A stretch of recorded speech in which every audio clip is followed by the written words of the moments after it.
Quelle est la vocation de l'Église? Elle a été suscitée pour maintenir dans ce monde les témoignages d'une vie qui triomphe de la mort. Ceci a été dit très souvent. C'est le cœur même de la parole de Dieu pour nous dans le temps actuel. Le pouvoir d'une vie impérissable, d'une vie qui ne peut être vaincue et supprimée par la mort.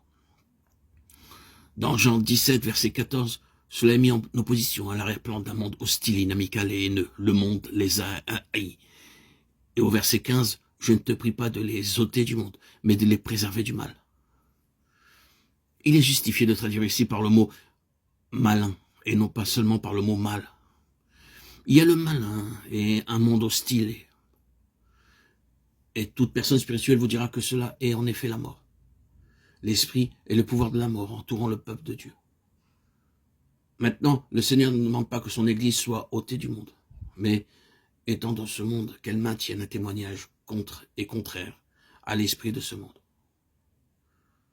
Le témoignage est celui de la vie malgré la mort, tout autour. Le défi suprême à la fidélité de l'Église, à son ministère, à sa vraie vocation consiste en ceci. Sa condition témoigne-t-elle vraiment qu'elle n'est pas gagnée par la mort spirituelle, qu'elle manifeste réellement une vie plus puissante que le pouvoir de la mort, qui est tout autour d'elle? Ne permettez pas au mot Église de vous exclure en pensant à quelque entité à part de vous-même. Nous devons faire une application personnelle. Parce que si nous sommes en union vivante avec Christ, nous sommes ses membres. Nous sommes une partie de l'Église qui est son corps. Et ce que nous disons s'applique à nous individuellement, aussi bien que corporativement. Il n'est pas possible que nous ayons tous le privilège d'une communion fraternelle avec le peuple de Dieu.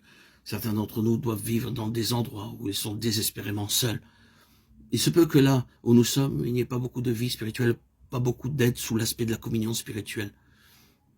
Néanmoins, cette parole s'applique aussi pour ce cas. Nous ne devons pas seulement être concernés par la responsabilité et le défi, mais aussi par le fait glorieux que ce en quoi nous sommes appelés et pour lequel le Seigneur pourvoit. Et ce qu'il ordonne, c'est que son peuple, là où il se trouve, qu'il ait la possibilité de se rassembler avec tous les avantages que cela comporte, ou qu'il soit éparpillé et isolé, doit néanmoins avoir en lui la puissance de sa vie pour transcender la puissance de la mort autour de lui. Et si cela est révélé comme étant la volonté de Dieu, admettons volontiers une fois pour toutes la possibilité de sa réalisation et puis acceptant le fait que cela doit être possible puisque c'est la volonté de Dieu, tenons ferme pour cette chose-là. Ainsi, vous et moi déterminons-nous en esprit pour cette expression de vie du Seigneur ressuscité qui doit transcender la mort, qui est tout autour de nous et qui fait pression sur nous, procédant du malin et de la haine des hommes. Le Seigneur dit, je ne te prie pas de les ôter du monde, mais de les préserver. La puissance qui est en eux est la puissance de sa vie de résurrection. Ce que nous venons de dire est en accord parfait avec la pleine révélation de la lettre aux Éphésiens. Et quelle est envers nous qui croyons l'infinie grandeur de sa puissance se manifestant avec efficacité par la vertu de sa force? Il l'a déployée en Christ, en le ressuscitant des morts, et en le faisant asseoir à sa droite dans les lieux célestes au-dessus de tout. Éphésiens 1, 19 à 21. Envers nous qui croyons. Nous devons tenir pour cette chose-là fermement et avec détermination, parce que c'est là le témoignage du Seigneur Jésus, justifié par l'Esprit. Quelle est donc la situation et la justification de l'Église?